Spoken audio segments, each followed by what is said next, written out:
Wow. And he says, I I can't even tell you how I am not over this panel. It's not one knee, it's both knees.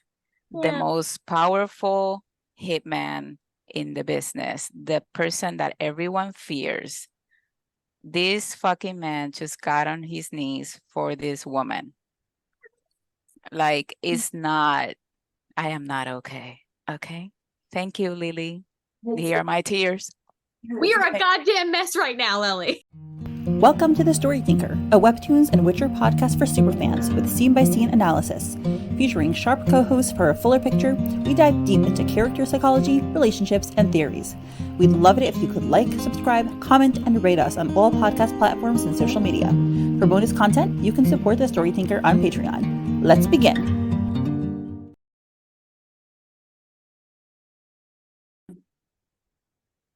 Hello, everyone, and welcome to episode 122 of Midnight Poppyland.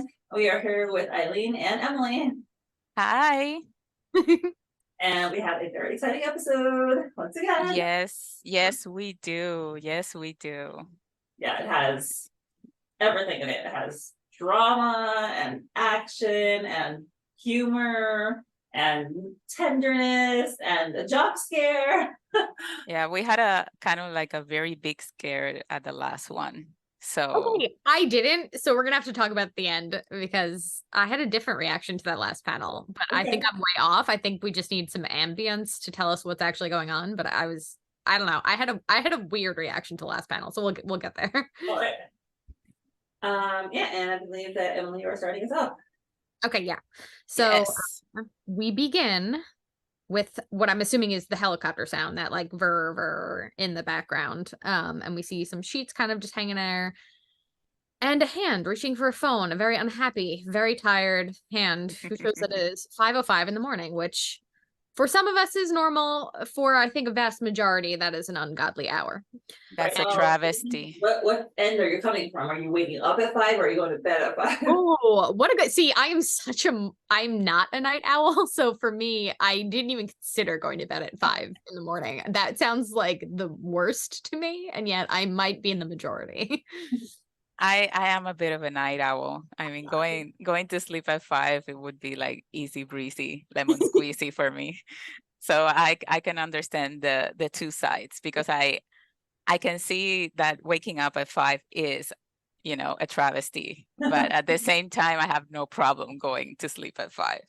So it's depends on the person, I guess. Well, obviously Quincey is He's not. He probably just went, well, actually, no, he was probably exhausted after the exertions of the week, but like normally I'm sure 5 o'clock in the morning is probably a bedtime for him. And poor little boy is not happy with his more than 5 o'clock shadow going on here. I'm not sure what's going on, but I don't hate it. I don't. No, me neither.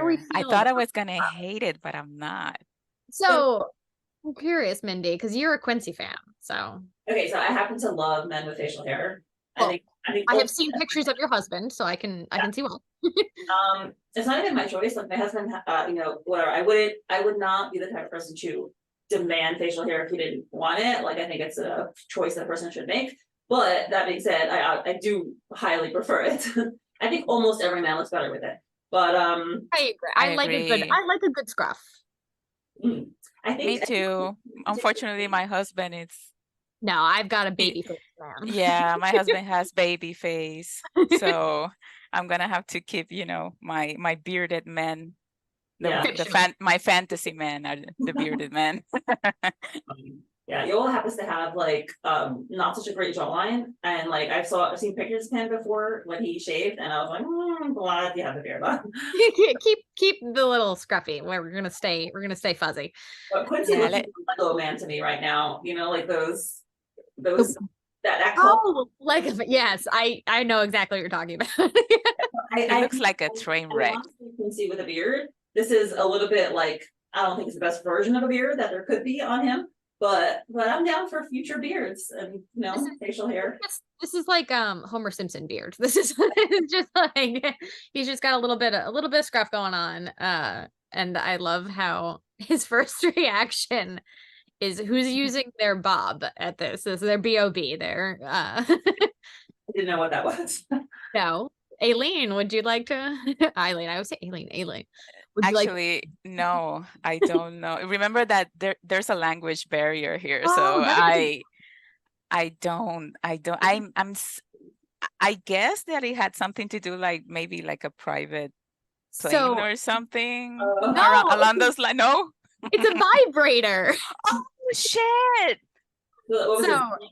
Ring own boyfriend or something like that? It's battery operated boyfriend. I had to look. Of I was trying to course. remember the exact. Yeah, okay, that makes sense. Of course. I'm Yes. thinking that's it, yeah. Quincy would say something like that, of course. So who is using their battery operated boyfriend at 5:05 in the morning? And considering he woke up Tora or whatever that, like when he went home with the nightclub pumpkin, whatever his nickname was, like he was waking up Tora with his shenanigans. So look who's talking. Yeah. It's like everybody can have fun unless Quincy's sleeping. unless Quincy is sleeping. If not, nobody's allowed to have fun. How dare you? And I think it also speaks to the level of like how unkept he looks. Like he's just completely exhausted and over. Like he just went to sleep. He's like over everything right now. Yeah, he's over everything. Like you can tell he didn't do the night skincare routine. He's flaky. He's flaky as shit right now. He's flaky as shit. He is tired. He is cranky. Other people's pleasure is not working for him right now. No. But No. Of course, I noticed his pillows. They're fluffy. There's more than one. Very Quincy-ish. Of course, they're the highest quality down pillows that there are. Naturally. Egyptian cotton, only the best for Quincess. For sure. And the problem is, it's not other people's pleasure that is waking him up. It is a helicopter, which we see outside his window. And I don't think that's just any helicopter. I think you guys have talked about this on the podcast probably last time, but it's like a military grade. Yeah. And we're gonna dive into that because okay, we'll get there. We talked. We'll get there. We talked with some military knowing people, and we'll get to there when we see the actual. It was like you're just one of those things. It's like a car. When I was younger, they were like small, medium, and big. Like that was how I knew. That's how much I knew. Or sedan or van or SUV. They were just small, medium, large. I like that. Okay, well, this would be in this instance. This would be a large helicopter, Mindy. This would be a very large helicopter. And this is like military grade equipment. What did we say? A Black Hawk, or I don't know. I think it could be a Black Hawk. I'm not sure. You know military. Yeah, I would have to ask Alexis. Yeah. But yeah, I think maybe it could be a Black Hawk. Maybe it's a Chinook. I think if there's one that's called. We sell model kits of. I don't know anything about the military, but we sell. Yeah. So my husband's in the military, but I'm kind of like I'm a very bad military wife. so it's like that's work for me. Like that's work. And if Quincy can be a bad mafia boss, you can be a bad military wife. No, thank you for that. I appreciate that. Tora there for you. Thank you. I will take that one. I will.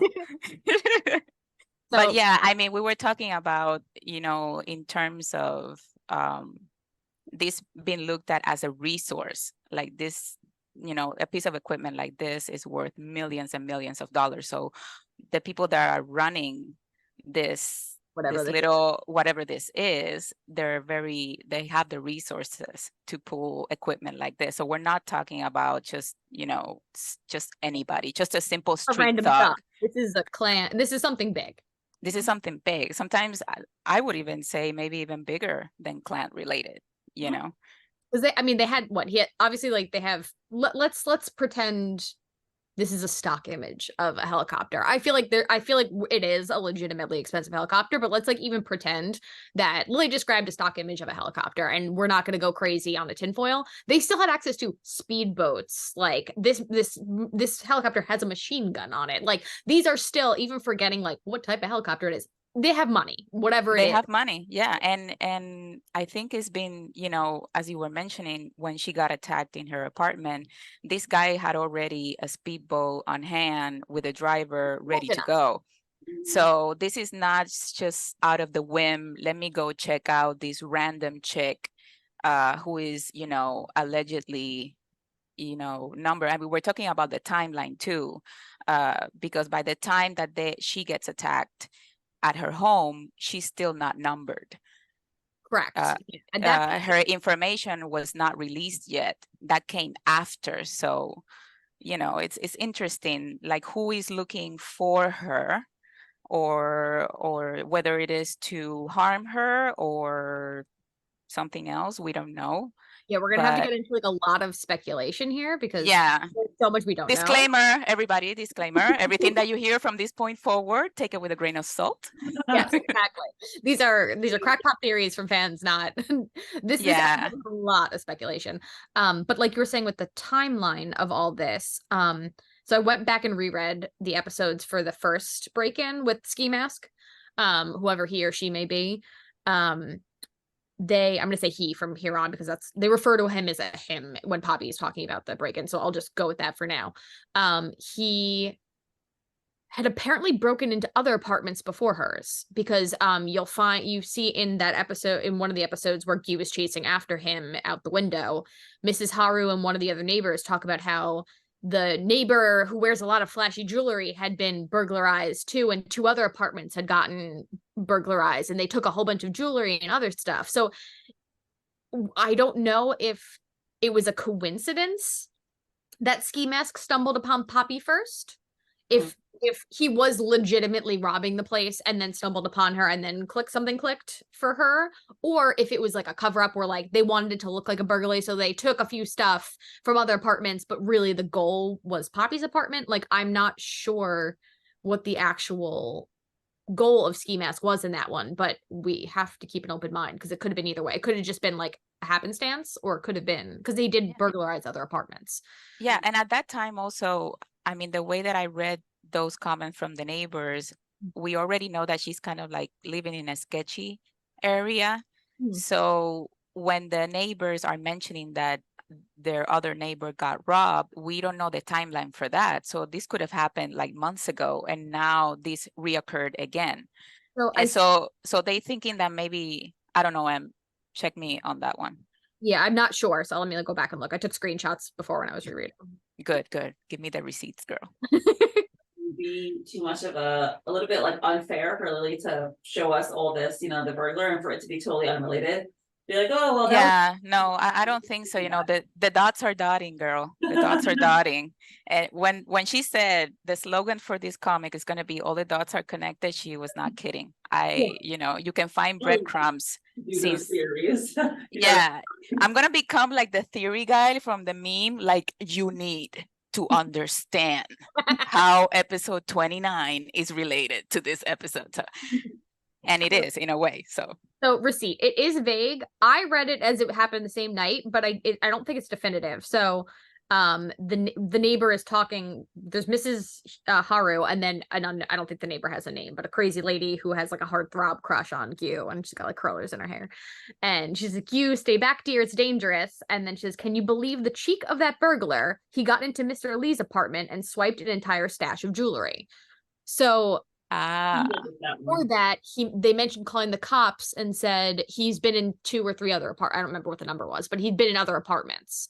So it sounded like the same day, but I'm not, again, take it with a grain of salt. We don't have all the information. So, but yeah, for sure. It wasn't just Poppy that was burglarized the first time. Whether that's important or not, I don't know, but keep it in And there. I think it's interesting from that episode also, the way that the burglar, I mean, we don't know their interaction until Tora comes in. And when he comes in, she's already like gagged up, and she's, but when you tie somebody, it begs the question, like, were they going to hurt her, or were they going to kidnap her, or were they just wanting to immobilize her so they can finish doing what they were doing? Yeah. But the intent, I don't think has ever been to hurt her, because they could have done that. Like, if they wanted to kill her, they could have. Yeah. So and they didn't. On that note, we'll keep going because we see him behind a machine gun. So let's so obviously in the next panel, Quincey looks terrified as shit. Beard, sweat, eyes completely bugging out, and he just says, "What the?" And then we Yeah, he pan knows that's not normal. He knows Yeah, that's not normal. bells are going off in his brain. So Poppy's obviously At least he has more sense of, danger than Poppy, who's like, wow, so cool. I've never seen a chopper up close like this. she was trying to be hopeful that this was not scary. She was like, this isn't scary. He's just really low. And then she saw his mask. And she tied 2 and 2. Okay, I can't pretend this is just a low flying vehicle. No. And you can see her face is like, buddy, you're flying really low. Like, this is not normal. Do not come for me right now. So she has, I guess this is for, I don't know if it's it helps readers connect this back to the burglary, because she's on the ground now with her ankle stretched out, and she's touching it saying my ankle injury, and she's remembering when she got hurt, and then the burglar got her that night. The trigger, it becomes a trigger. Yes, exactly. So it says, oh, and this part makes me really sad. Looks like we'll reunite sooner than I expected, Dad. So her first thought is literally like, I'm gonna die. Like, she went right into, okay, this is like, the window was stuck open. She saw a machine gun and this burglar. Yeah, there's no way I'm surviving this, whatever this is. Yeah. Also so optimistic of her. Like, when she's thinking of her death, she's not like thinking, oh my God, I can't believe I'm gonna die. She's like, well, I'm gonna be reunited with my dad again. Yeah, that's a very Poppy thing to do. Think of a positive, even in an absolute negative. And also very brave. Yeah. Like, there's this acceptance of, okay, like, this is where I'm going, so I guess I'm gone. You know, she's terrified. She's out of breath. She's shaking. She's all these things, but it's just like well, like, looks like this is it. Like, you're right. It's just it's an acceptance. Maybe it could just be shock, but like, for sure. She's frozen a little bit beyond the ankle. She also does seem frozen. I feel like even if she did have the ankle injury, she would be like limping away or something. Which we did see in the burglar episode too, when the burglar got into, I don't know, like, ski mask got into her apartment. Tora says, like, you should be having a reaction right now. Like, you're being really calm. And she was like, no, I'm frozen. Like, I'm not calm. I'm just incapable. I'm numb. Yeah, numb. That was the word. You're right. That was the word she used, numb. Yeah. So then we get to a close-up of the machine gun, and then clang, clang, clang, which we will go into. At first I thought it was the machine gun firing. Like, me too. I was like, as the barrel turned. I got so scared, dude. I was like, no, she did not go there. So if you want to take over, Aileen. Okay, so we got the clang clangs, and we see the dude behind the mask, and he's I'm gonna guess that he's like surprised, maybe a little bit. We can't tell. We can't tell, but we can see. I think if we look at it from the next panel, then we see what's going on, which is that Tora has gotten to a vantage point and he's taking shots at the helicopter. So if I look at the other panels, it's basically him shooting, and you can see him getting really close. So he almost got the fucker. Mm-hmm. I mean, if I were to interpret it that way, like, he almost shot him.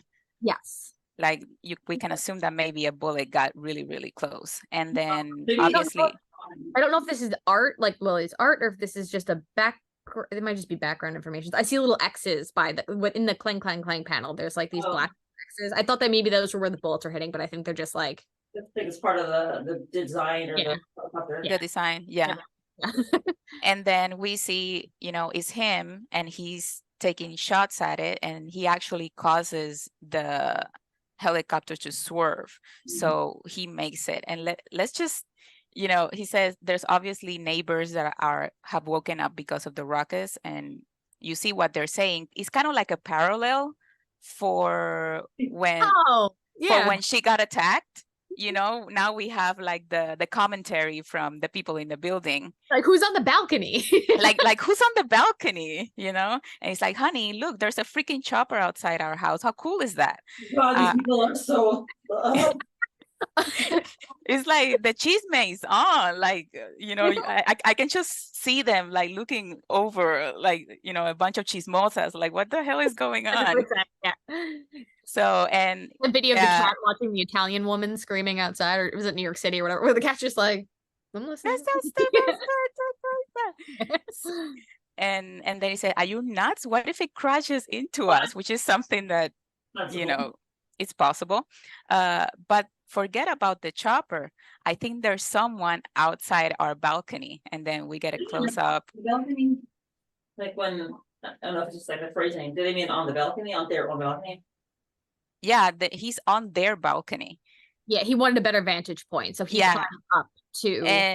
And homeboy is like out of breath. Like you can, you know, the little huff, huff, huff is like him, like he took a run. Yeah. I don't know how he got there, but. Yeah, I don't know how he got there, but homeboy sped up. And, you know, It's a I think it, glass wall, it's not like, you know, fence, like a whatever stuff that he can grab onto, really. like, this is, He's Spider-Man all the way up there. I mean, if you think about it, it's kind of like what she told him at the beginning, that, you know, oh, do you do parkour? You know, And he said, like, I can scale that easy. Like, he was yeah, like, he's like, this building, 5 minutes. yeah, you're absolutely, yeah, you're right. And he literally does it here in less than 5 minutes. In less than 5 minutes. And I think it's interesting, and it speaks to not only his training, but also like his, you know, forethought as a hitman, or as he's very military in a lot of ways. Like he's very focused. I always joke that he's like the John Wick of Naren City. You know, he's like a man of focus, you know, sheer will and commitment. And you can see that, like, he knew exactly where he needed to go on that building. So that denotes that he has studied, like he takes his job very seriously, which in Quincy's apartment a lot. So like he's familiar with he's probably had to think this through millions of times, but then when it needs to, he's acting. He's active, like he knows exactly where he needs to go. He knows the vantage point that anything can get into Quincy's apartment from any angle. And then we move over to the person that is actually coming out into the balcony. I said, maybe he broke into our house. Oh my God, just take a look and take your gun with you. Like, oh no, is someone gonna shoot Tora? And it's like, oh my God, do not do this to me. I mean, and we see the guy, and he's like, okay, fine. And then the next panel is like, no one's there. There's no one here. This is freaking me out. I'm calling the cops. Sounds like someone already did. Look, the chopper's leaving. So then we see a vantage point from the chopper, but however, it's a little bit higher. So we know that it's leaving, and that, you know, the whatever purpose they were there for, they can no longer achieve it. So, and then we cut into Poppy, and she's, you know, obviously she's in shock. I don't know, I feel like she's having like an anxiety attack, like she felt like she's running a marathon. Yeah, well, they just, like, she literally was like, she came to the acceptance of death, and then they just went away. Like, from her, I mean, the window's open, so I'm sure she heard the gunshots, but like, they just went away. And that's so I wanted to come back to your point from earlier, which was that the intruder didn't seem to want to harm Poppy when he tied her up, when he broke into the apartment, and we don't know why, like to kidnap, to harm, to just incapacitate while he robbed the place. He came in with the obviously someone was flying the chopper, so it wasn't just him on that plane. Like, he has a team, like one with the boat, he had a person driving the boat. In this one, he has someone driving the chopper. He had a machine gun aimed at her in an open window, and then Tora pops a few shots at him and they fly away. So like, they could have easily turned that machine gun and gone to town, and they did on him, on any of them, and they didn't. Very strange. So they aren't trying to kill. Well, we don't know, but like, it doesn't seem that. Yeah, it doesn't seem like they want to harm her. Yeah, it doesn't seem like they want to harm her. It doesn't seem like they want to harm him. At least on a physical plane. Correct. Yes, correct. I don't think they saw him though. Like, they know they were getting shot at, but I don't think they saw him. Yeah, that's fair. Yeah. I don't know. I'm not sure if it could be that this person is just, I don't know, scares very easily, and as soon as they're getting shot at, they're like, okay, I'm gonna leave. Because it's hard for me to believe that they're pointing a machine gun and not wanting to harm Poppy. Like, what else? Is it gonna shoot out teddy bears? Like, what's their intention possibly? They're like, oh, Or if they were looking for Quincey, let's say they were looking for Quincey, maybe, you know, they saw her and they're like, I don't have to kill this person. No, if it's I'm looking over. for It's someone over, and else. then he ends. We literally know nothing. They could have been looking for Quincey. They could have been looking for Tora. They could have been looking for Poppy. But if they weren't looking for her, they're like, oh shoot, this is the girl we're trying to kill. And then they get shot at and they're like, oh, like this is not how this is supposed to go planned. Let's leave. It could be that. My theory is that this is where take it with a grain of salt. This is just me. I believe that this person is after Poppy alone. Like just after Poppy or something that has to do with her. I feel like it's a coincidence that they found her because of her being with Tora, her being with Quincey, but I feel like it's not to get to them. I feel like it's to get to her. I don't know why I feel that way, but I do. I feel like it just seems too weird that they're not going after her when she's with anyone. Like they're specifically looking for her, like in her apartment. They knew she was out. I'm sure I was going back and looking at the timeline, and I was trying to figure out like when all this happened. So we know that alarm for the burglary, her alarm went off when Tora was dealing with, he was out somewhere having like a panic attack. It was after Yeah, he was at the bridge. Yeah. That was after the coffee shop. So he stood her up for the date, and she answered the phone once. And she was like, are you okay? Oh, you're great. Then we'll talk later. Yeah, bye. She's pissed. So she was like, yeah, we're done. She's pissed. So, and then she gets home. Gio is asleep. So he doesn't check when she gets home. He doesn't know if he's home. And then obviously from the time that Tora arrives to her apartment, she's already up and the burglary is already happening in real time.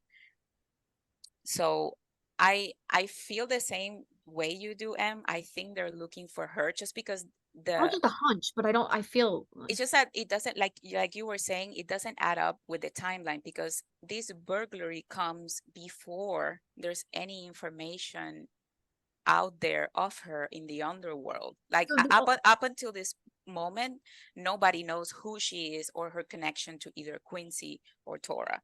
Yeah, and she is highly visible now because of them. So she went back. No, that's the thing. She's not visible because of them. Well, doesn't Dory have a picture of her? Because at that on Eris Street that they took earlier. So, you know, who's to say like how much that went around and who it got to? Wait, who has the picture? Do you remember the thugs? Do you remember the thugs that were trying to fight them? Yeah. They took a picture when they were kissing. Did they really? Wow, I totally missed that. Okay. So later on, but like who knows who else Nicholas passed it to? And when I say Poppy is now noticeable because of them, I just mean like she's been hidden. Poppy has been hidden. Like we know that now. Her granny made that comment about like I should tell her something, and we know that Poppy. Yeah, and we know that Poppy hit the nail on the head. Mm-hmm. You hit the nail on the head. And Poppy's dad was a very skilled hacker or computer guy, because you was like, wow, whoever changed Poppy's address and hid them did a damn good job. Like this is not a small feat. So Poppy's dad, and you know, now that you're saying that, you know, that he, you know, that little breadcrumb of information that we have, when, you know, he changed their address on a government level page. Yeah. So, and we always wondered about that, you know, like, was he part of the government? Was he working for any agency? I remember that a long time ago, we, you know, were tinfoiling. Yeah. And I remember we arrived to a theory that maybe he had been undercover. Yeah.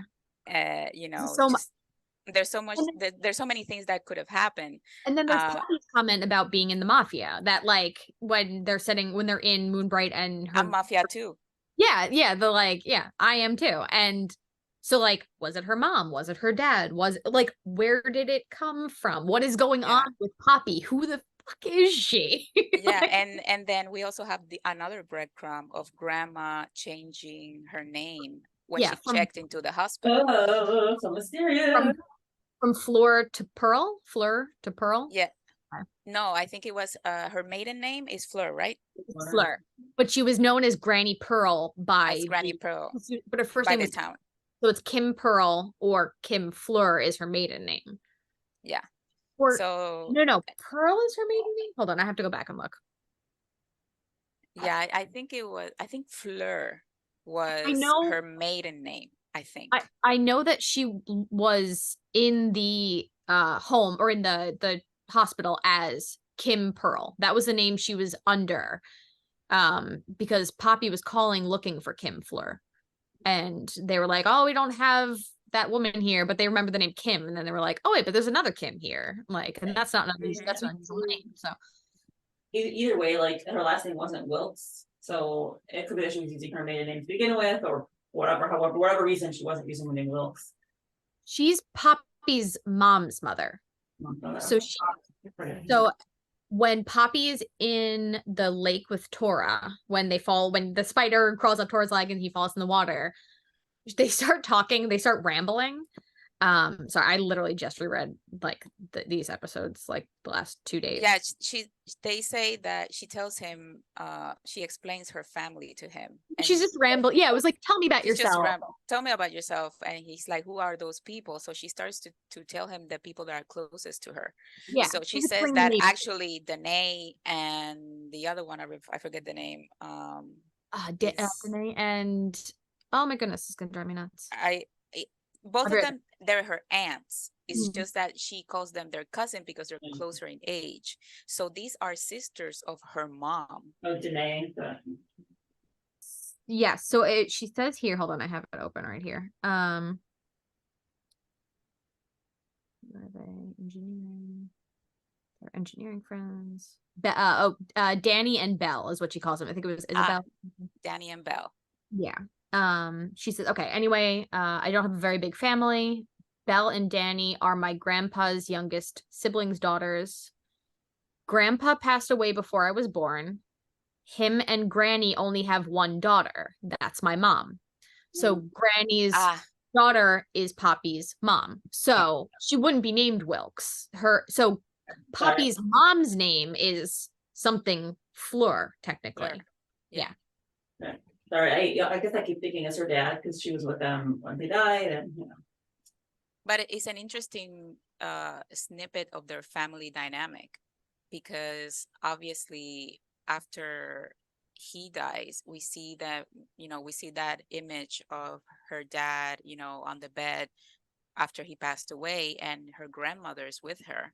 Mm-hmm. So, Poppy's mom's mother stayed with Poppy and father, and her father. And from what Poppy said at that time was that, it was stage 4 cancer. It came very quickly. So there's a family dynamic there that you would have to wonder, because obviously they're the only family that she has left because her mom went away for reasons that dad's mom, parents. Yeah, but exactly. So where are her dad's side of the family? It's like she doesn't have none. So she's left with her maternal grandmother, who's obviously hiding something from her. And she expresses it. She's like, is it time to tell her? And you're like, what, Granny? What? Like, tell her what? And Poppy's like, oh, I've dealt with too much drama. I'm not going to ask her about it now. Yeah, like, I'm not going to ask about it now. You need to know. But I think that's the thing I like about Poppy, is that she plays innocent very well. She fooled us. Yeah, she plays deaf very well as well. She has selective hearing. She has selective when hearing. Tora's like, I don't love you, she's like, yeah, okay. I'm sorry. She's like, yeah, well, it's like you're telling me this, but you're showing me something else. So, but she's like, she's very good at gathering information. Poppy's a gatherer. She gathers information. She stuffs it in her cheeks, like, and she hoards it. Yeah, and then she gets like her cheeks full, and she's like, and then she goes into herself, which is, I think, a very important quality that she has. Oh, so yeah, definitely. Granny's Poppy's granny is definitely hiding some information that is relevant to her. We don't know what, but however, all of these situations that have been happening since she moved to the city, which is another breadcrumb, her granny did, she's like doing everything in her power to bring her back to Moonbright. We also know that Moonbright is safe there. safe, is clan neutral. So there's just like these little snippets of information that we've been getting throughout the story, and now it's kind of like everything is boiling over, and then those dots are coming closer and closer together. So here's where like we just don't have enough information. But is it so? This person could be after Quincey, could be after Tora, could be after Poppy. If we're gonna go under the assumption that they're after Poppy just for argument's sake, they could be coming after Poppy because of whoever her family is, or whoever she is in her family. They could be coming after her to get at Tora or Quincey because she's linked to Quincey because she's their editor. She's linked to Tora romantically. We know, everyone knows this now. She was linked to a basketball team in Elite and literally broadcasted everywhere. She's numbered. Now that's not the issue because we know that the intruder came after her before then, but she was still linked to Quincey and Tora at that point. Could be unrelated. People be a second. The second person, could be because of the number part. Yeah, true. It could be another time around, or it could be because she had the notebook and whoever Goliath was. I like this. Sorry, I just saw this now. So whoever Goliath was going to meet was in Moonbright. So Goliath was going with the notebook to a clan neutral place to hand it off to someone. So we know he talked to police officers. He talked to, what was it, Sergeant Schuster, Lieutenant Schuster, some person in government. So it could have been a police officer. Could have been another clan. I don't know who. Like, we know that Goliath was there, and Poppy was there, and Tora was there. So we have all these moving pieces, and just So it could be that they're after anything. They could have been searching her apartment for the notebook or for some hint that she had it, which could have been connected to Gil and Shark, or it could have just been from them knowing Poppy was involved from having been in Moonbright when Poppy stumbled into that area. They found her scooter maybe when they went back to look to see if Goliath had dropped stuff. Like, it could be anyone. It could be anyone. Oh, and let's not forget that Detective Lane is still a moving piece that we haven't heard from again. However, we saw her in Felicia Bay. Yeah. Yes. I don't think that was there by mistake. Yeah. No, she was in a clan neutral area having fun with her kids, but we, from context on the story, we know that she knows that Poppy has come into contact with Tora.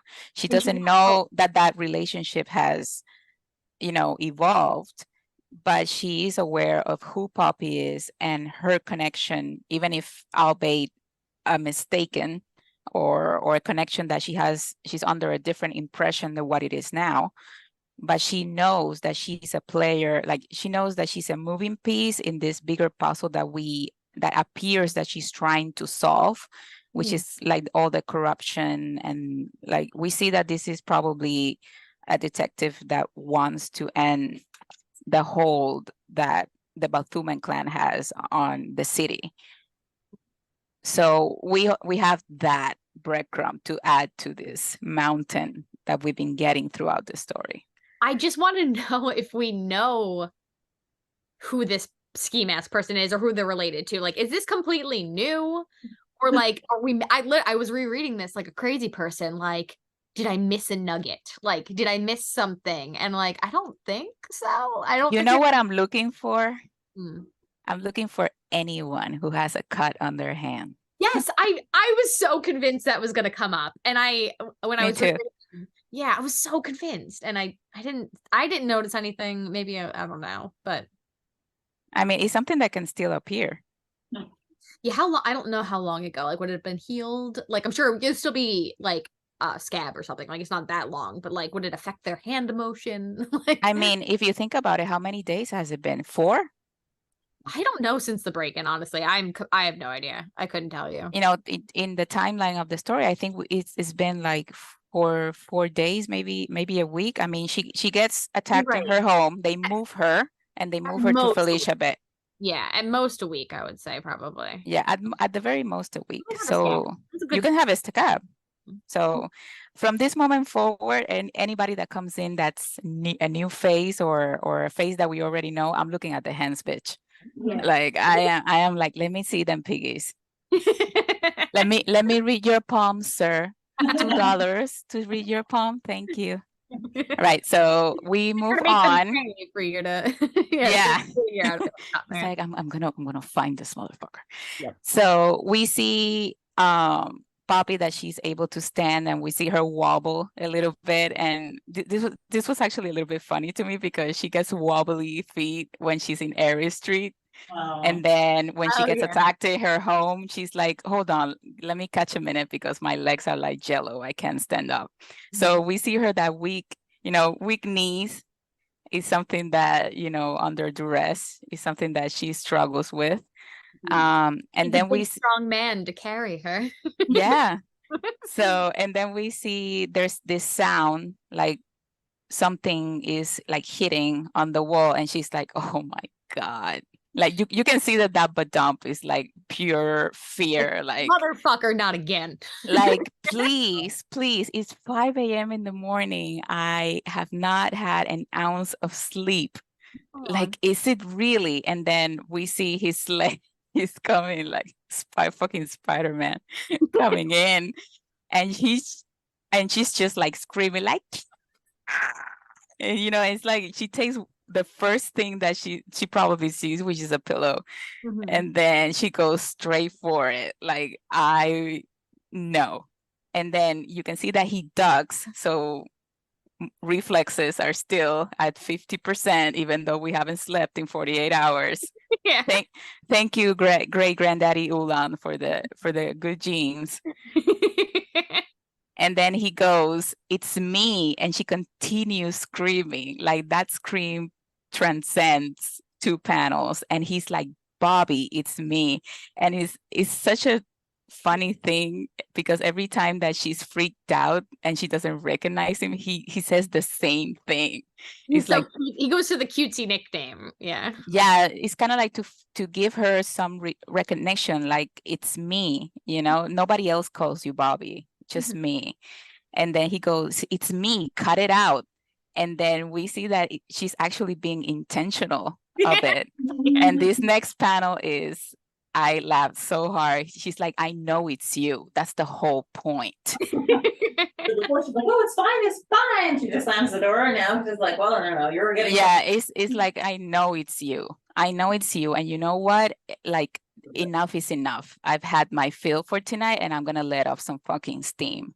And he goes, besides, you're awfully fond of pillows, aren't you? And that was so funny to me because the scene is so stressful, and yet she immediately tells a titty joke. And the best thing is that the motherfucker responds. He's like, only you. And he goes, who? So this I don't know if it was on purpose, but it's a callback to when they were in yeah, so I have the image here where when they were in Alice's restaurant, and they make a jackfruit joke, and he's being a perv about her boobs, and she literally socks him right in the nose and causes him to bleed. So like, I don't think have we seen Tora bleed from anyone else? No, he said it that time. You're the first person in years to get me in my face. Yeah, so now twice. Like, can we take a knee for this woman? Like, this 5'0" woman just made the tiger of Aris Street bleed, not once, but twice. And I love, okay, this, I don't want anyone to mistake this comment. I love her violence. Yes, I do too. I love her violence because she's usually so reserved. I am much more violent than my husband, and he's okay with it. Yeah. And I think, and I think her violence for him, like, I don't want to say it's a turn on, but it's kind of like, respect. Like, it's a respect, but it's also like a confirmation for him that, like, like if she loses control because she's so reserved, like that is confirmation for me of what I think she's feeling. You know what I mean? Oh, You know, it's like, but her, obviously her violence is very mellow. Like she's attacking him with a pillow and she's obviously frustrated. Like a lot of things has happened throughout the night. She's had a very rough night. You know, she's just told him that she loved him. He rejected her. She knows he's lying, but she's still trying to give him the space to work out his feelings, while still, you know, keeping her peace and her power. But it's like, it comes a point where it boils over. And I think this was her saying, like, I am so fucking frustrated. Like, I've had enough of you. I've had enough of the mafia. I've had enough of guilt. I have enough of everybody. Like, just fuck off. all that was put into a pillow. Yeah. All of that was put into a pillow and it was Brick dropped beautiful. in, yeah. Like, this was girl dinner. Mhm. Okay. This was girl dinner. Yes. His blood is our dinner. I think And then like she feels very safe with him, because if she wouldn't feel safe with him, she wouldn't attack him. You know, she knows that he won't care, he doesn't mind, you know, that he's not gonna do anything bad to her. You know, she wouldn't trust other people with that. That's a good point. And also, do you ever find like when someone's mad at you and they don't respond, I feel like that hurts so much more. Like you feel isolated, and like they had this big emotional moment. Tora rejected her, and then when he like tried to not backpedal with his, like he was standing firm with his like, no, I don't actually care about you lie. He was at least like, oh, like stay here for the night. Like he was trying to be like polite and kind and try and like take this thing off. And she's like, nope, I'm good. Like, thanks. Have a good night. Bye. Like cheery, like, yeah, basically like a cheery fuck you. Like, okay, good night. Bye. Friendly. And now she's like yelling at him and hitting him. And like, that must at least feel better than fake cheeriness. That hurts when someone is just like, yeah, pretending to be okay and you know they're not. So this is at least communication, even if it's violent and a lot of pent up bullshit. And it's one of the things that I love about their relationship, that is a flaw. You know, that passive aggressiveness is a flaw that they both have. And yet they are because they both have it, they can recognize it in the other. Mhm. And, you know, they don't take it personally. Yeah. You know, and he even says it in the last episode. He's like, gee, you know, which passive aggressive asshole is she, you know, who slams door is she hanging out with? He knows it's him. Yeah. She's doing exactly what he taught her to do. Like, you will not take any shit from anybody, especially me. Mm-hmm. And she's doing that. Yeah, that's what he told her. And after the break-in, he literally said, like, when she said he was explaining his background and like his sob story essentially, and she's like, so what you're saying is I should cut you some slack? And he's like, no, the exact opposite. You should be harder on me because I am a tough asshole and I'm gonna be a dick sometimes and you need to be tough with me. So like I feel like that is kind of, this is so much better than just, okay, yeah, like I'm okay, have a good night. Like this is what he speaks. This, get mad at me and yell at me and give me my shit back because I need you to. And I'm sure that also helps him. Like, it's like, okay, I know you can handle this then. If she was meek and slinks off and is crying and sad and like, okay, yeah, I'm not saying she shouldn't cry and be sad and all that stuff. That's obviously perfectly fine. But she also needs to fight back. And she is here. Like, she's literally fighting him back, you know? And I think in a way it's good for him because physicality is his language. Mhm. Well, the next part is definitely very physical. So well, he literally just say like, that's all the stuff you got. So like, even after all that, he's like, hit me with more. Like, come on, like this is obviously helping you here. Like, that's all you got. Like, come on, hit me. And she's like, no, I'm good. That's it. yeah, so she then, you know, we just see their feet and they're really, really close together. And she, you know, he's got his boots on, but she's, you know, bare-legged, which again just shows the distinction. He's ready to go. He's the protector. He's the, you know, the mafia guy, and she's just vulnerable and feminine and petite and small and, you know, defenseless in a way. So that's like a contrast there. And I saw when I read the first time, I thought the same as you, Em. I thought that he was like, okay, did you got all your anger out? And she was like, yep. But then when I was rereading again, and then when he says the next part, I thought it was, oh, he's making her bag. Oh, already? Oh, Yeah, right. so there's like Time there's a I think there's a time jump. jump. Oh, you're absolutely right. That's Yeah, all. there's a little time jump there, and I think this is right. so significant because not only is he making her bag, Yeah. do you remember her comment when she is trying, I don't remember the episode, it was in the earlier episodes when she's trying like work out her feelings, and she's like, I don't want to be too clingy because jewelry always, you know, he always got pissed with me when I got clingy. So I'm trying my best to hold my emotions and to rein it in because I am very emotional and I can get very clingy. So right now he's making her bag, and at the same time he's making her bag, she is clinging to him because she needs that comfort. So ironically, this scene is also a mirror from Ashura's Bride, which I can't take credit for. Patty, I think it was Patty mentioned. And then I went back and looked for it, and I was like, oh my God, she's right. So there is a scene when you can, if you're watching on Yes. here, but Yep. where what is happening here? He's about to leave. I don't remember. He tells her the plans for the attack, and he's like, Yeah. you do with that information what you will. Yes. And he turns, I recently reread it, so it's fresh. Yes. And then she goes because she doesn't want him to leave. She wants him to stay the night and you know, just stay with her. And then she goes and she reaches out and she hugs him from behind. Yes. And then she just calls his name. Like, that's the only thing she says. She says his name. And that also reminds me, now this was last chapter or the chapter before, when she's saying like, when Tora says like, no, I don't care about you, or like, I don't feel the same way. And she's like, tell him I miss you. Like, say what you wanted to say at Regina's Peak. Like, I miss you. And that, that clinging, that like, oh my God, this emotion, that is very similar in that scene in Ashura's Bride, where like she doesn't say I miss you or I don't want you to go, or she just says like his name over and over again because she doesn't know how to say that, like, don't leave, please, I want to be with you tonight. Poppy wanted to say I want to be with you tonight, but Tora shut her down. Like, so it's very similar how those like yeah. I also find it kind of fascinating how she basically, so just to finish these panels, the next one that she's, you know, they're turned, but now she's still stuck with him. And he's like, you ready to let go now? And she says, no. And then we see a full shot of them, and he's in her closet. She's behind him, and she's just like, you know, really clinging onto him, right there next to him. He's like, can't run from the enemy, glued together like this, you know?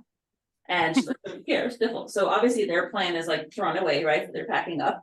But I love how she went from fine, it's okay, I don't need you anyway, to like now her walls are down and she's just being very honest, and she's had such a crazy night that she doesn't care if she looks like a little girl or, you know, just like a baby. She's like, I need you and I'm gonna be stuck to you, and I need your physical comfort and your body and your big helping body, and I'm just gonna hide behind you and I can't handle anymore, and that's it, I'm done. Yep, exactly.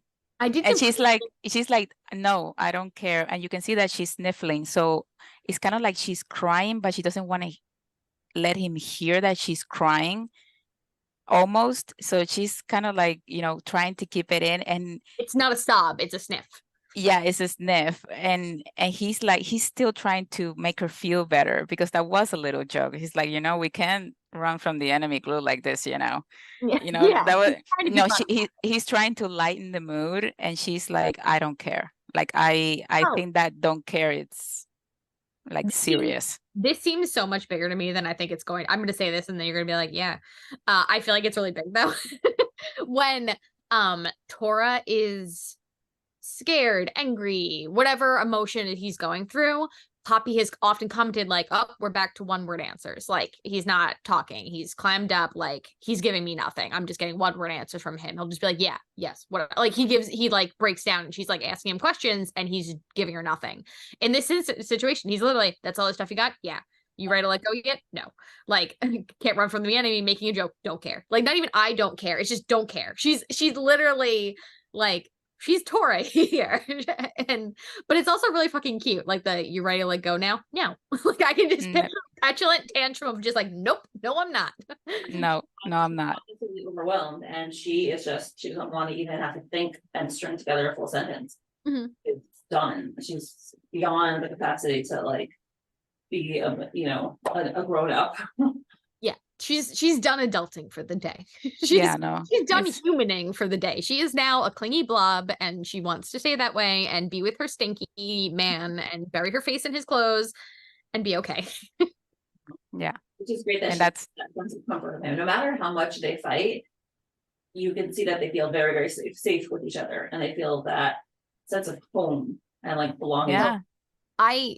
Their touch is powerful, and whenever I'm a very anxious person by nature, so like my dog just got into a dog fight this weekend, and she's okay, but like I fell apart afterwards, and I like found myself this weekend like laying on the couch with my husband, and then I was just like, he's very bony and skinny but like somehow comfortable at the same time, and I'm like, I don't understand how this works, but like I will find that by laying on him, even if he's not paying attention, he could be reading an article on his iPad or playing a video game or whatever, but if I'm just like clinging to him and laying on him, and like I smell his clean shirt and like I feel the warmth, and it's like oxytocin just goes into my body, and I'm just like, this is good.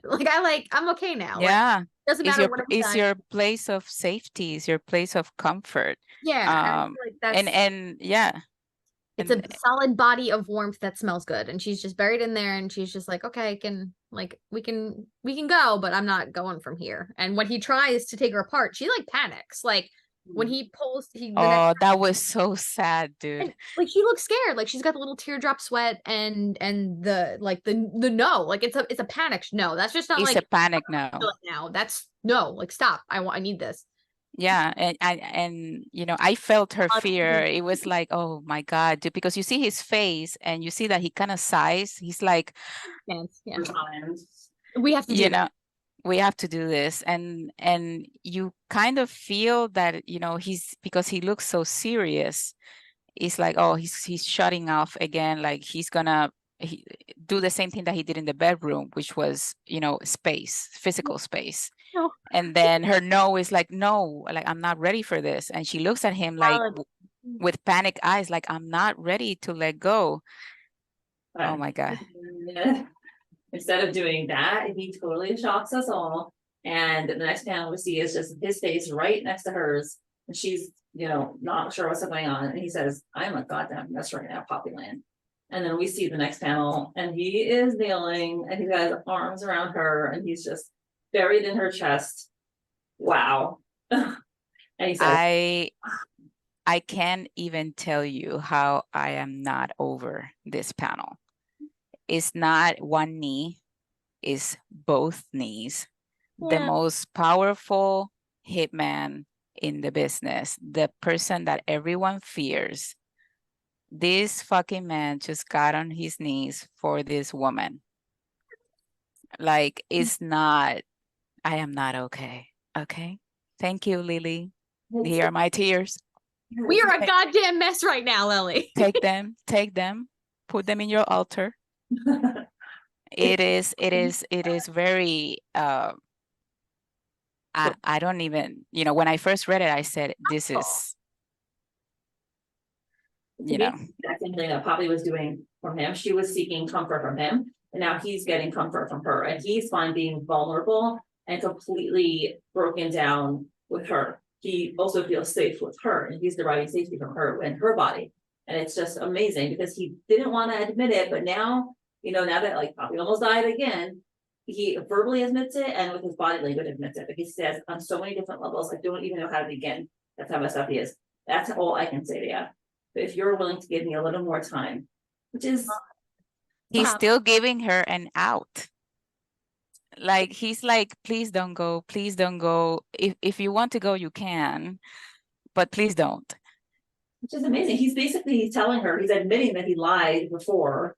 And when he said, I love you, and he's basically saying, I want you. And for someone to admit they're messed up is a very, very, very big deal. For someone who doesn't want to be in love with someone, to admit that they want that person is also a big deal. And it's just so many big deals. And you remember, Mindy, what Patty was talking about when we did 120, that he has never talked about his feelings. And he did. Right now he did. He openly told her how he feels. Well, that's like, it's golden. It's just, So is people, so touching. I don't have words. I just have feels. Yeah. yeah. And This is like, I think this is like what porn is for men. Like women love this. This is emotional. Okay, I'm better now. Thank you, Mindy. Yeah, that's 100% true.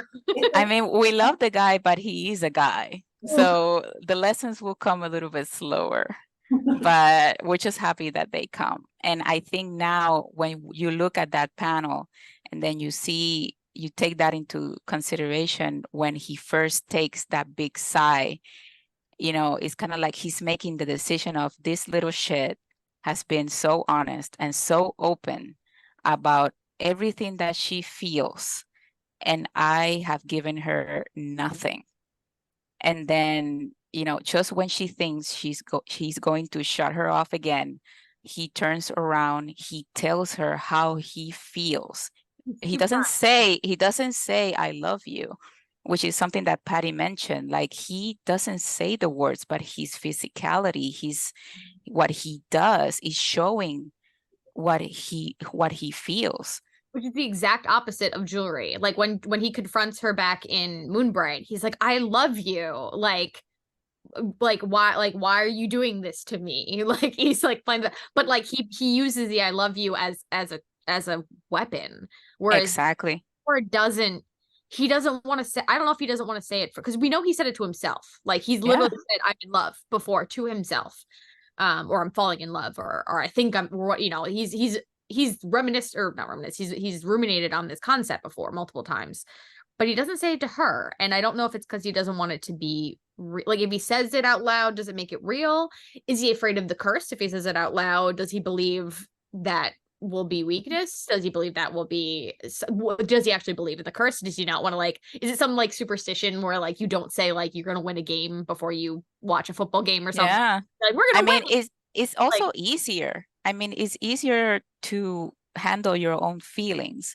You know, when you like someone or when you're in love with someone, but you're not really sure if they love you back or if they could love you back, you're like, okay, I can deal with my feelings. I can accept that I love them, and I can also accept that that is mine responsibility. However, when she drops the L bomb on him, it completely shocks him. I truly believe he never thought she was at that level. I don't think he ever thought that she was in love with him the same way that he is with her. But you know what I find interesting is that his words are very hopeful, because he first of all thinks that they're going to survive, because he says, you know, first he says, I'm glad I mess right now, which means I think with her he realizes there could be better, that he could get better and he could become a less of a mess in the future. And he says, give me a little more time, which means again he thinks that their relationship will have more time. Just in terms of like they'll survive physically and they'll be alive, but also that there's hope for the two of them together, which is and how freaking cute is Poppy's response, where like she just takes a second, comforts him, like she just basks in the sweetness of this man falling to his knees for her, of him opening up. She sits there obviously emotionally affected by this display of affection and honesty and vulnerability. She like takes a heartbeat and then soothes him and is just like, what do you think I'm doing right now? Like, I didn't walk out of there saying, now I don't love you anymore. It's not like she slammed the door and was like, well, fuck you. Like, she left out of there and she's giving him more time. She was doing it because she was, you know, frustrated with the night. But like, she didn't stop loving him just because he rejected her. And she's saying that here, like, I am giving you time. That's what I'm doing right now. And whatever you need to do, like, I'm still going to be here. And she soothes him and she's cute with him. She's And I think it's also very important to notice that this is also a show of loyalty. He's choosing her too. And I think that's going to come into play because I don't think up until this point, he had really chosen fully. You know, he has like one foot in the clan and one foot in the life that he could have with her. And I think the moment that he gets on both knees for her, I saw that as kind of like when Lancelot, you know, promises himself to Guinevere, you know, it's like my life is yours. Like there's nothing else, you know, and like Mindy says, like he is actively thinking about a time that they will be together. And I think that's very important what you said, Min, because he's actually choosing the possibility of the life that he could have with her. And it's also like, you know, if you remember the beach scene that he had in his dream where she was the source of comfort, this reminds me of this again, and she's also wearing that yellow. And he's deriving comfort from her and that peace. And it's, you know, I feel like we're seeing Tora having a little bit of like the child healing right now. Because Yes. Oh, yes. so good. And you know what? When I saw that panel that she's telling him, like, what do you think I'm doing, silly? I said, where have I seen that expression before on his face?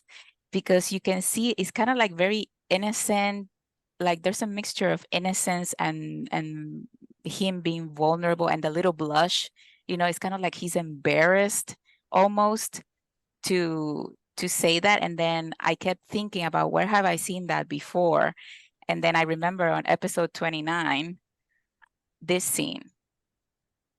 Let me see if I can. Yeah, I know exactly what you're. So, Yeah. Okay, so it's the scene that she wakes up in the apartment after he's done the dishes, and she wants to, before he leaves, she wants to thank him for saving her from falling off of the tree. And, you know, he's kind of like dumbfounded because, you know, it's like nobody has ever thanked him for doing a good deed. You know, and he's kind of like lost. And she goes, it's kind of like a little reparenting almost. I was talking. Do you want to feel some hurts? Just jump back one. Just jump back. Yeah. One chapter, and you see the exact kind of to the bosom, hand on the hair, stroking, comforting.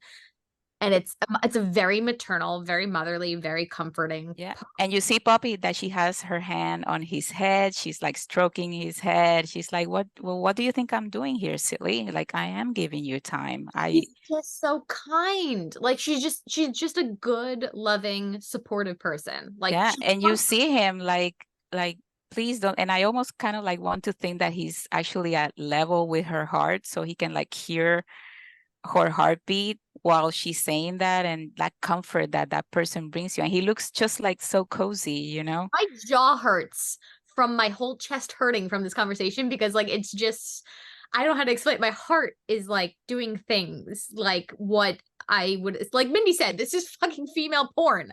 I'm feeling emotional arousal right now. It's not sexual. It is my heart, and it is making me hurt in the best possible way.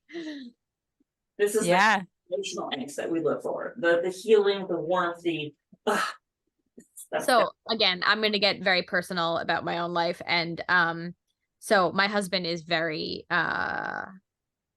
very clingy, very little kitty. Like every night he falls asleep on my lap, and I scratch his head. I give him head scratches as he falls asleep on my lap. Like right now he's in bed right now, and he's gonna be so mad at me for not being there to give him head scratches.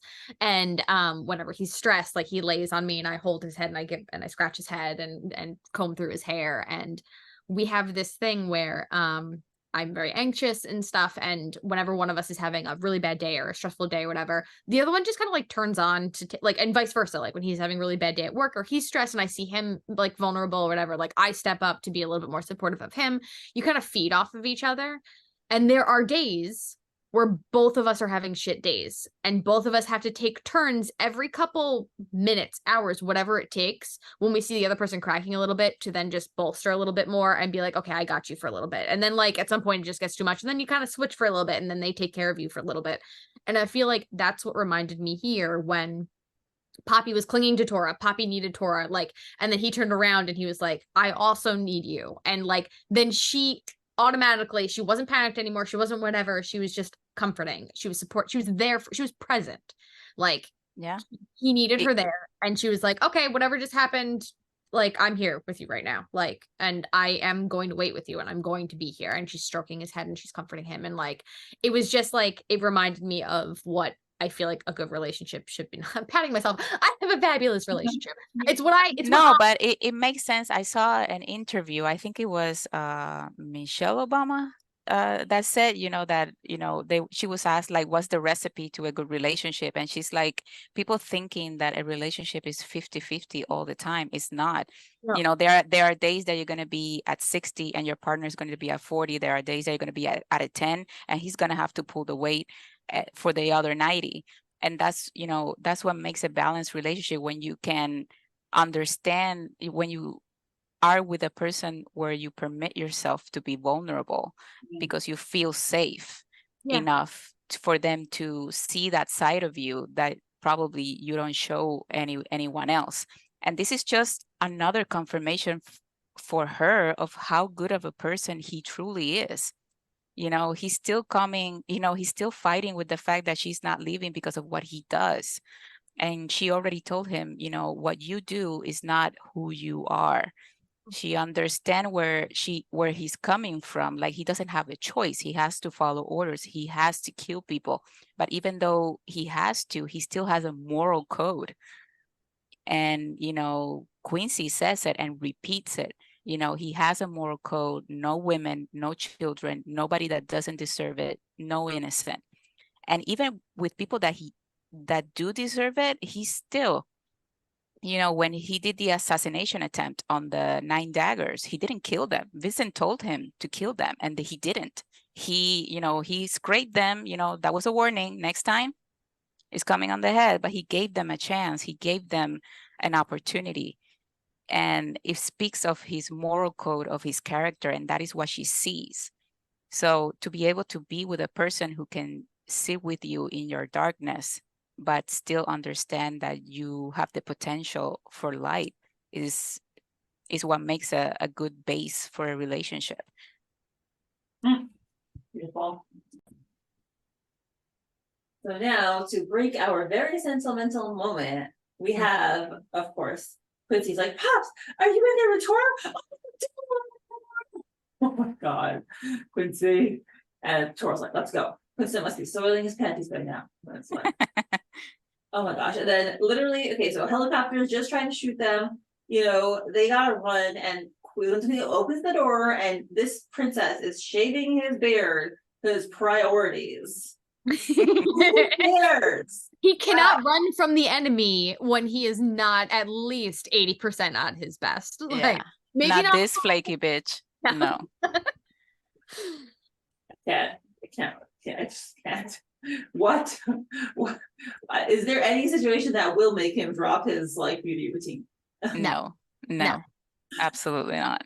There's not even a question now. No.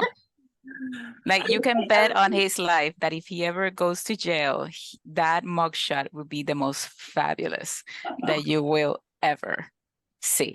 I'd love to see that, actually. Yeah. Lily, trying to impress, but maybe an older Quincey, with a little beard action going on. Please, a little mugshot, maybe. Oh goodness. And or philanthropy of the year award picture. I'll take that. I'd rather a mugshot, but I'll go for Yeah. We can have Sugar Plum coming to the rescue. Love it. Yeah. To put her in. So yeah, he's like, you guys won't believe who I just called for the first time in my life. I think we have a good idea. I could guess. Did you guys have parents that taught you how to call 911 when you were little? Like you? Oh yeah.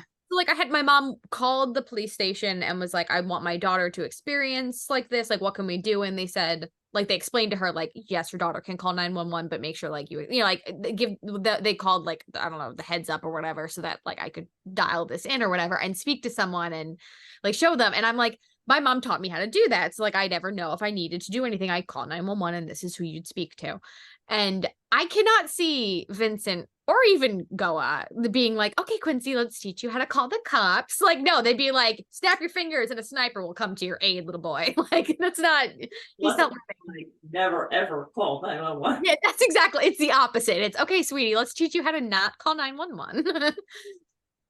Yeah, no, I don't think Quincey has even, I can see him going 911, Tora, what was the name for the emergency line? 411, was it? Yeah, 911 everywhere. I'm being, yeah. Yeah. He's like, no. I'm a little curious, because let's say, Papa's like, no way, you were the one who called the cops? And she laughs, and he was like, Tora says, I was the one who told him to call the cops. So I'm a little bit confused, like, why would Tora tell him to call the cops? Like, don't they always handle things internally? Why now? I think it's mostly to use the diversion of the cops Get away. to safeguard the building so Yeah, they can leave. I was about to say it's also not they're in an apartment building, so he's not calling as one specific civilian who's under threat. He is calling as a person living in this building who has a helicopter close to. So it's not like they're gonna like come interview him. It has nothing to do with him technically. He's just calling and saying there's a helicopter with a machine gun outside this apartment. He didn't say like it's coming for me, you need to speak to me. He's calling it in general. So like they're gonna come to the building, they're not gonna come to Quincey and Tora and such. So And like, we also saw that the other neighbors called the cops too. true. So now we have 2 calls to the emergency line from the same building that something is going on. So you know that there's going to be cops dispatched over there. Well, So the neighbor said, I'm gonna call the cops, and then the wife said, or whatever the lady said, oh, someone already called them, and then we heard the sirens. It was like a sound like wee, wee, wee. So they got there really fast, and they're already there. So first of all, they all have to scram really fast. So like, I assume they want to get out of there before the police arrives to their apartment. yeah. And they're like, and then Quincy obviously has, he's using his abundant time resources to. Yeah, and you see that Tora is like annoyed. He's like, Quinston, did you pack your bags? I told you. So he's like, we got to get a move on. Like, he already has her bags, like he already made her bag, and he's like, what the fuck are you doing shaving? Like, get a fucking move. It reminded me, do you remember our parents when we were younger? Yeah. Like in the rush of the morning? Yes. And then all of a sudden my dad was like, Aileen, let's go. And then Why I aren't come out your of my shoes room on? without my shoes on, and he's like, Yeah. what the fuck? Where are your shoes? Like, we are leaving Yeah. now. Get your I do fucking shoes on. He's And you're mama- like, Yeah. yeah, and it's like, you're the laziest, like you're so slow, like, and your parents are just like, move, for Yeah. the love of all that is holy, move. and Quincy and Poppy are just laughing. Like they're having Yeah. a great And I think it's also like tension release, it's like, there's a little madness going on right now because everybody's just like, there's nervous energy and it's contagious. And I think Quincy also like is very big on nervous energy. So he's like, I feel bad for Tora because now I can see what Poppy was saying. Tora's got his fangs out. He's got his little cranky fangs being like, let's come on, where the fuck are your shoes? Like, Let's go. cranky little tiger. Darling is hilarious, and he's like, "Some fucking king I am." So I was so nervous, I almost soiled my panties. That's exactly what Tora said. Tora, you know he was going to do that. He's like, Okay, Poppy and Quincy are 100% little sibling vibes. Like, Yeah. like they are 100% siblings in this conversation. I'm calling it right now. That's her gay husband. Yeah, yes. Like he's the equivalent, like he's gonna be like her, I don't know, bi pansexual husband. It doesn't matter. It's I was like, about to say, he's the gay husband that wouldn't mind having a little bit of romp with her once in a while. exactly. He's like the gay husband that you completely trust, but then after you get a few drinks, you look at him and you go like, would I? well, I don't know about her end. I would. Yeah. I'm curious where that goes, but yeah, I don't know if it'll be anything more than what we have now, or it'll just be like low level current, attraction. But Mindy, you are jumping into Patty's ship. Do you think something will happen? Tell me the truth. Let's do that. Get it out, girl. Get it out. Because this is No. a fight that I love to have with Patty. Come on, give it to me. Tora is not a man who shares. So No. I think Quincy is smarter than to do that to Tora. And I think Poppy would never do that to Tora. And I think that it'll cause drama that is not what the story is. There are stories that do that, but I don't think this is one of them. Quincy is a sexual creature. Like, he's obviously not monogamous. Like, he has Cordelia, he has Pumpkin, like he might have other people that he sleeps with. Like, he's not in a relationship. He's a free agent.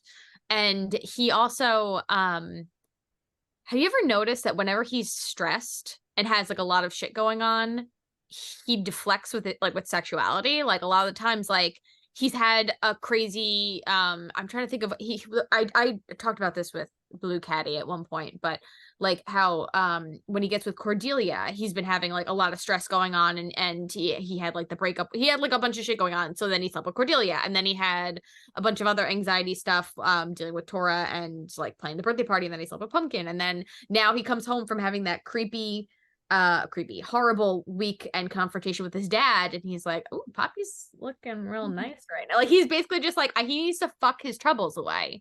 And Poppy is there and she's delicious, and he's just like, I could go for this right now. I could use a little steam blow off after this, whatever. And he's like, but Tora, no, I can't. Like he would. I think he would.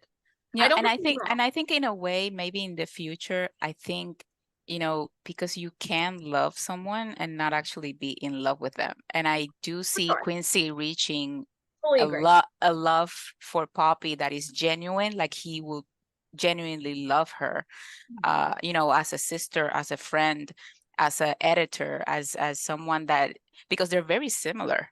And also, you you know, can be sexually attracted to somebody and not desire to act on it. Like I have, like, you know, there's that Harry met Sally question of like, can a man and a woman be friends? Like, if you have a sexual attraction to someone, like you can still be friends with them. Like it might be more complicated if you don't have any self-control, but like Quincey has also like, and I think, and it's also very nice that he's able to like, you know, enjoy the parts of her that he knows Tora finds attractive as well.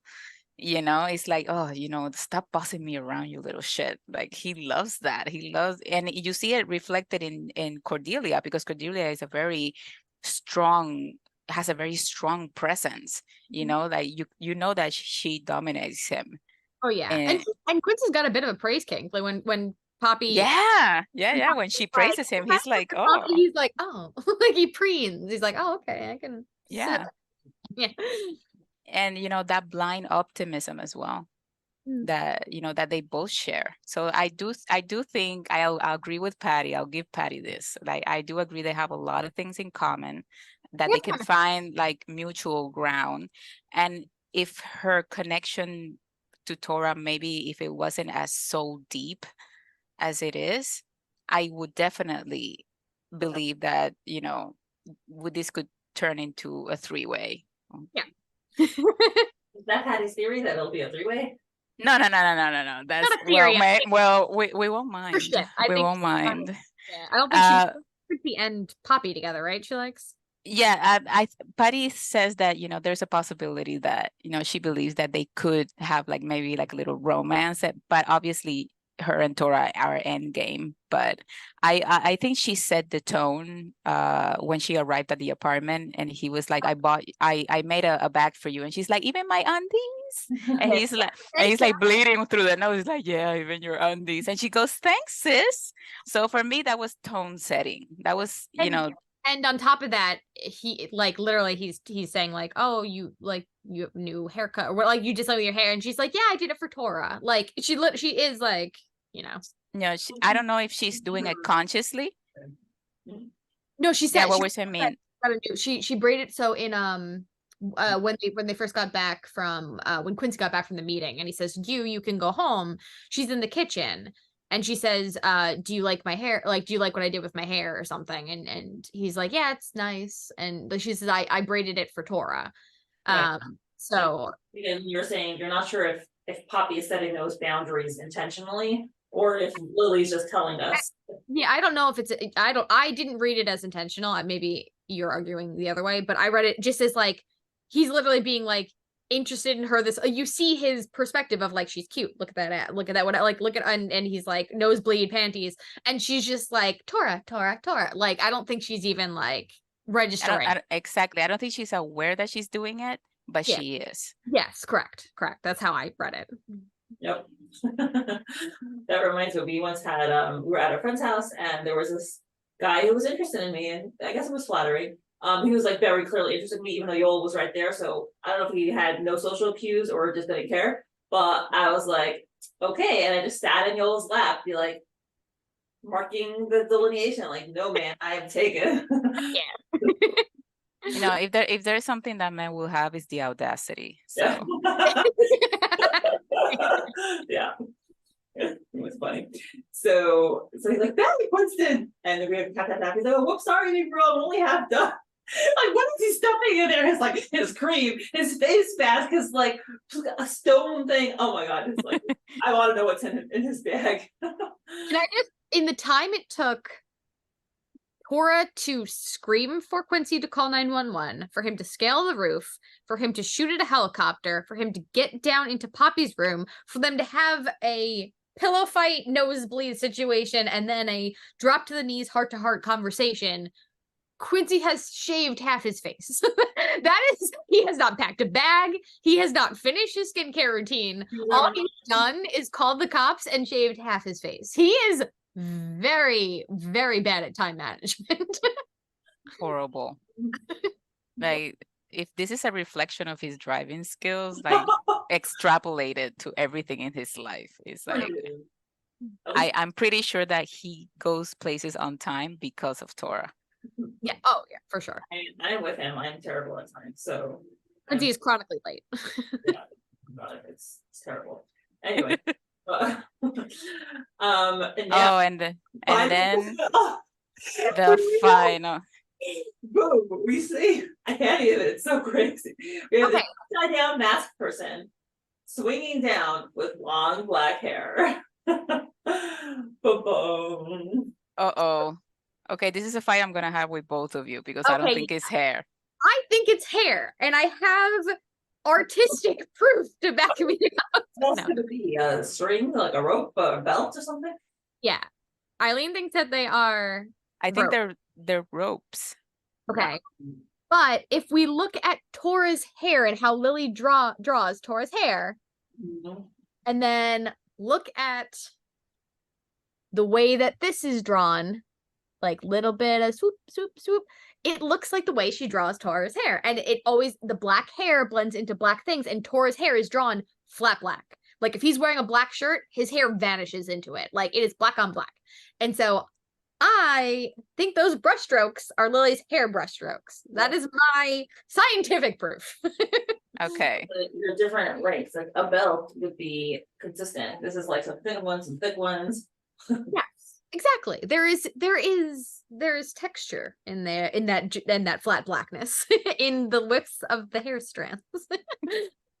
And Okay.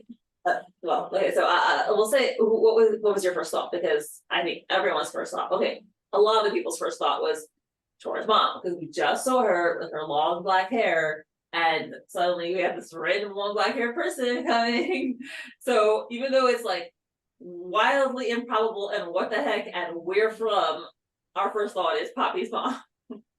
So now what? Sorry. I was like, please God, no more Poppy's mom. Oh God, no. Let's not go there. Let's keep that kind of worms What if it safely is? tucked for the What if- moment. Poppy's mom. I remember the beginnings of like every new character. That was a Poppy's mom. Yeah, That's so- Poppy's mom.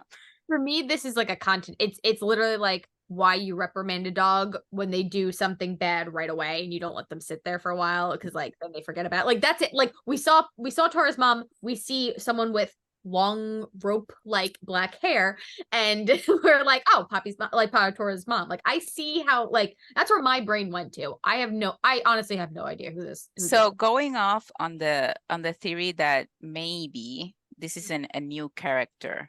Yeah, and he's someone that we have seen in the comment, but we haven't like made the connection.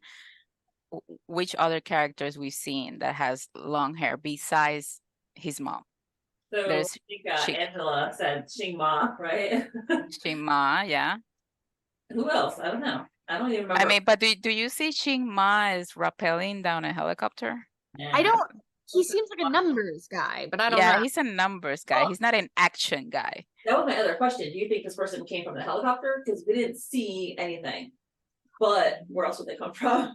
It could be another Mm. person with a mask. Like this could be like, when people pull heists, they all have the same matching like ski mask thing. Like That's a generic mask. It could be someone else. It could be a team. I didn't Yeah, think it could be a team. They're like, okay, we couldn't do anything from the chopper, so get boots on the ground. Yeah. get boots on the ground. Or what It was if, unconnected. They were already planted. Somehow they got there before the chopper or whatever. Not well, remember when we got a visual shot of her apartment complex and you see that on the rooftop, Coils of rope. the rope had already fallen. And if we go back and you see the panels from when the chopper is going away, now you see that the chopper is kind of like high up. So it could also have been that the chopper swerved and then kind of like made a turn, got on the roof, released the little guy, and then the little guy rappelled. Release the little guy. So I went off on one of those absolutely crazy bad shit zooms for when the chopper was going away.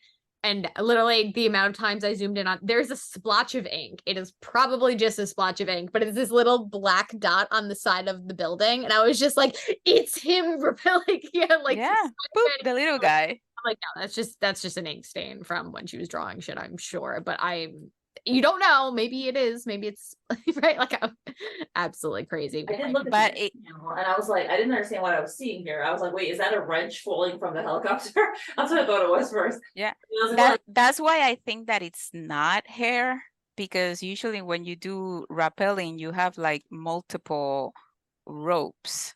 Like you have the rope that you're on, and then kind of like you have like two ropes that fall to the side. So that's why I thought it's coming from the head, like a rappelling. Nobody would attach a rope to their neck. So I don't know why it would be. It's all I mean, now that you look at, I mean, obviously this person doesn't want to get recognized at all. So obviously he's hanging upside down. So even if this person has long hair, then obviously it will go out of the hoodie. Even if it's like in a ponytail, like it could Yeah, even it could have just like gone on to the side because he's basically upside down. So I'll give you I'll give you that one. I'll give you that one. You guys got a sinister vibe from this panel? It's funny, but it's funny. Honestly, because I laugh like when I saw this, like I thought it was cute, and also like those masks kind of look like. Have you ever seen like the Super Mario franchise, like Shy Guys? Those like little derpy like guys in like the red little hoods with the little ski masks and like. Yeah, he's like whoop. Yeah, that's little. I swing. For some reason I read it as swing, like kind of like a little like I'm here. And you have to like, you know, question yourself because this person has balls. Or either you're very brave, or you do have a mission, and it's like nothing is going to deter you from this mission. It's like, okay, the parameters have changed, so we can do it with the chopper. It's okay, plan B. Yeah. Well, now I have a question, because do you think this person is here to say, hi, let's have a conversation, or are they there to harm, or are they there to sneak around and follow? Like, what are they doing there, and what's their next step gonna be? Well, remember the conversation that she had with Tora at her apartment. You know, if there was a burglar coming into your home and you were the one here, who would be the one on the ground shaking in fear? And Tora looks at her and said, well, not me. So whoever they are, I don't think they're going to be confrontational. I think they're going to be sneaky. Yeah, I feel like they want it. So I don't know who I was talking to. I was talking about this chapter episode with a bunch of friends in a chat, and someone said like they think that it could have been a just not distraction, but like a scare tactic to get them out of the apartment, so that then this person could then come in, and with Poppy, Tora, and Quincey gone, they could search. That's a good one. Yeah, that would make sense. That would also account for why they're not actually shooting. Even though that's why, like, they come in big guns blaring, but they don't intend to use them, was like the theory, and that it was basically a scare tactic, and then get them into flee mode. And it could also be get them into flee mode so they can follow them somewhat. I don't know, but like it might not have been in an attempt to actually get there. It could have just been a scare. And now this person is like gonna follow or search or whatever. Because I don't remember who I was talking about this with, but is when they take her away, you know, when she's not in Naren City, they lose track of her.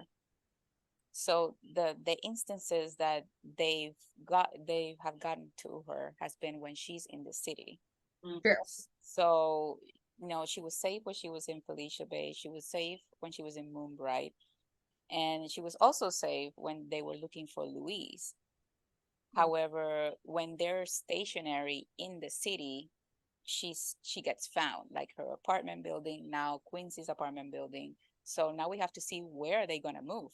Like, where's the next place? Where's the next safe house? Are we going back to Felicia Bay? Are we going to Moonbright? Where are we going? Yeah. Because right now they're on the move. Like, Tora is not going to stay there. The building is compromised already, and he has to be paranoid. Like, I'm 100% sure that person will not be able to get close to them right now. Nice. So if anything, he'll hear information. Maybe he'll hear where they're going. Maybe it's what you guys are saying, that he just wants to search, because maybe, they know they're looking for something. Maybe it's not related to her at all. It's just all very suspicious, but I don't think They want Quincy's manuscript because they want to publish the next bestseller. They really want spoilers, and they need to know the rough artist hand pirate what they will do next. Like that pirate story, I need to have the spoilies first. That person was just like, I need it now. I need the first copy of it. I'm gonna find that manuscript. What do I have to do? It's Get like the chopper? I will. Yeah. You know who it is? It's Andy from The Devil Wears Prada getting her hands on the Harry Potter before it's published. Exactly what I was thinking of. Actually, that's where my mind went to when we're talking. I'm very glad you said that. Yeah. So what I don't know is, so I know Lily often goes back and updates the art for this panel. So like I am curious to see how the lighting will be for that last panel, because like that's going to give a lot of context. That's exactly it. Yeah. The lighting of it will tell us if it's sinister, if it's kind of cutesy, if it's, whatever. Yeah. And I have to say, I'm loving the revisions. Oh, so good. They are so good, and they add so much layer to the depth of, to a panel. I mean, the little change that he made on the last episode, that just him having when he's thinking about it, when he has like the flashback of his mom. And then she added like a little panel of him just like looking very defeated, and then all of a sudden he hears the helicopter. That little panel of him looking defeated, like that added so much emotion to the scene where he's remembering his mom. 100%. That killed me. And I know I haven't heard the podcast for that episode. I'm so excited to hear it. Yeah, that one. Yeah, I know I haven't read the podcast or listened to the podcast I didn't put it out yet. So. Okay. Well, yeah, I know. I'm waiting for it, because that episode is so good. I can't wait to hear all the team foiling about the connection with AB. Oh my God, when I saw that dog, I was like, yes, thank you, Jesus. I mean, okay, I don't think Lily is going to go like into the nitty gritty of the myth of the Okuri, that we had in Asura's Bride, but she doesn't have to.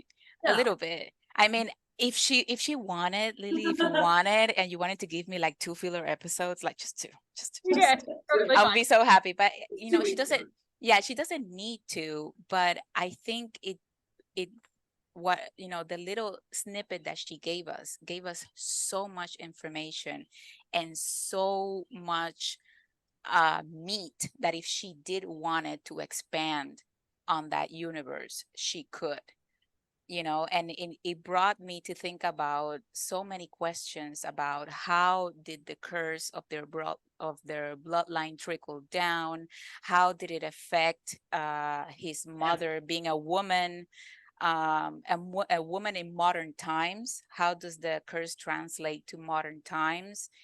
Because if you have people around you, if you're sensitive, let's say, if you're sensitive to the supernatural and you have people around you telling you that you're crazy, eventually you're going to believe it, and you're not going to believe that maybe there's something, what she says to him, remember, our bloodline is cursed.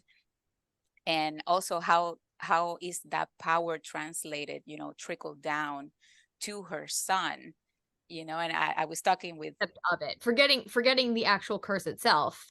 A yeah mother telling a daughter, a son, our bloodline is cursed, and you're cursed to either go mad or lose the person you love, who's gonna die for you. That effect, like that's like basically saying like commitment issues on a plate. Here you go, son. Like that's just like yeah a lot, and like no wonder Tora doesn't want to drag Poppy in. Like already his life is dangerous, and he's like, oh, by the way, we have a curse, and you'll probably have to die for me. So like, and we talked about, remember, Mindy, that we were talking about him being very superstitious, you know, and him being very aware that he's sensitive, and almost like he says that is an instinct. So I remember that we were talking about it, Ryan, that we were saying that is his power, you know, coming from his bloodline, or is his power coming from the fact that he was raised in a survival environment where you either evolve or you don't survive, or maybe it's a little bit of both. And I was toying with that idea that, you know, what we call instinct, you know, which is a very primal sense that we have, you know, when you get butterflies in your stomach, when you feel like you're in danger, that like that type of feeling that he expresses when they're walking towards the coffee shop. He's like, you know, he's like, I've always had this sixth sense of, you know, that instinct that I'm more aware of my surroundings. Obviously, you know, he has been a person that has gone through a lot. You know, he basically was raised on survival, and that changes your perception of the world around you, and it changes how you also feel. It's kind of like when you can't see, then all your other senses just get completely heightened. So it's so interesting that she was able to finally give us like a little confirmation that they exist in the same universe, you know. But at the same time, you need to, like, she doesn't really need to get into the nitty gritty of the myth, because then it kind of loses its point, you know. yeah, And it's logic good that is we not always needed. yeah, exactly. And it's like I did remember she mentioning that this story was like a mafia romance that had like little snippets of supernatural, Yeah, a little uh bit.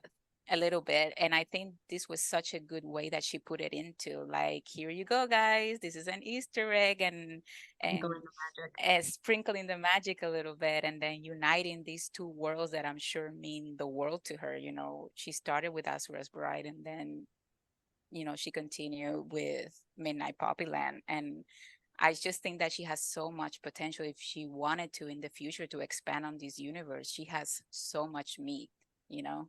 We'll And be here reading all of it. yeah, I mean, it's amazing, and she can really dig into it. But I think in the context of the story and of his heritage and how powerful he is, you know, this man has been awake for 48 hours, you know, and he's still Magic. sharp.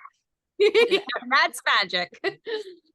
Yeah. Like he's still shooting up a fucking helicopter, and he almost shot the guy. So he's still sharp. He's, you know, he's very superhuman in a lot of ways that his little bros are not.